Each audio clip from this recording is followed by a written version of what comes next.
आता तो नवरा तिला विचारतो की बाबा मी तुला इतके पैसे पाठवतो, तू पैशांचं काय करतेस, किती उधळतेस, मला कळालेलं आहे, तुम्हाला त्याचा हिशोब दे. आणि मग ती बिचारी त्याला काय हिशोब देते, काय उत्तर देते. 100 रुपए का हिसाब मांगा तो मैंने क्या खाई, 100 रुपए का हिसाब मांगा तो मैंने क्या खाई. लाइट के बिजली पानी के बिजली, लाइट के बिजली पानी के बिजली, 25 का राशन लाई.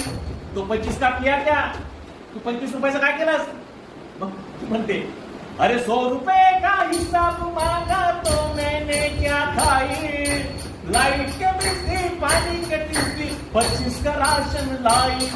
दी 25 दूध वाले को ऐसा खत में लिखो, दी 25 दूध वाले